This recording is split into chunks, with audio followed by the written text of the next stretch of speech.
What do you think are the major challenges to the church and the Christian message in the light of the current legislation on the redefinition of marriage? Yeah, I mean, obviously huge issues there, and there's no way we can lay them all out tonight. I do want to say a word about a word. When anybody, pressure groups, governments, civilizations, suddenly change the meaning of key words, you really should watch out. If you go to a German dictionary and just open it at random, you may well see several German words which have a little square bracket saying NS, meaning National Socialist or Nazi, that the Nazis gave those words a certain meaning. In post-1917 Russia, there were whole categories of people who were called former persons because by the communist diktat, they had ceased to be relevant for the state, and once you called them former persons, it was extremely easy to ship them off somewhere and have them killed. In the same way, there was a letter in the Times Blitz up just a few weeks ago saying that when we're talking about assisted suicide or something like that, we shouldn't actually use words like suicide and killing and those sort of words, because those imply that you shouldn't do it, whereas now our civilization is saying that maybe there are reasons for that.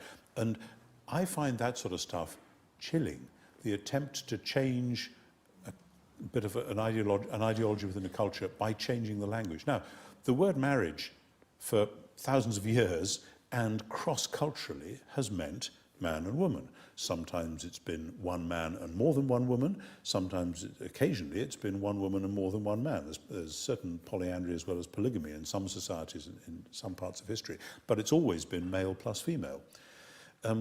Simply to say that you can have a woman plus woman marriage or a man plus man marriage is radically to change that because of the givenness of maleness and femaleness. And I would say that without any particular Christian presuppositions at all, just cross-culturally that's so.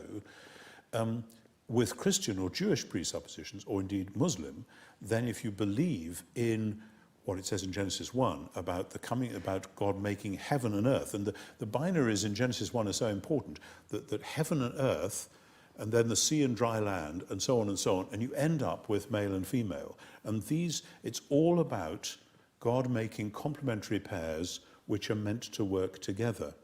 And the last scene in the Bible is the new heaven and new earth, and the symbol for that is the marriage of Christ and his church. So this stuff, it's not just one or two verses here and there which say this or that.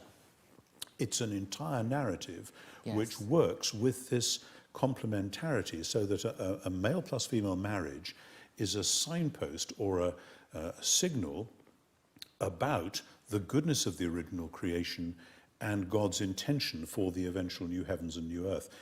If you say that marriage now means something which would allow other such configurations, what you're saying is actually that when we marry a man and a woman, we're not actually doing any of that stuff. This is just a convenient social arrangement, a social and a sexual arrangement, and there it is, get on with it. And it seems to me that it's interesting. It isn't that, I think, that is the downgrading of marriage. It's something that has gone on clearly for some time, which is now poking its head above the parapet. Absolutely. That if that's what you thought marriage meant, then clearly we haven't done a very good job in society as a whole, in the church in particular, in teaching about just what a wonderful mystery marriage is supposed to be. So, I mean, simply at that level, I think it's a nonsense. It's like a government voting that black should be white. You could vote that if you like and pass it by a total majority, but it isn't actually going to change the reality.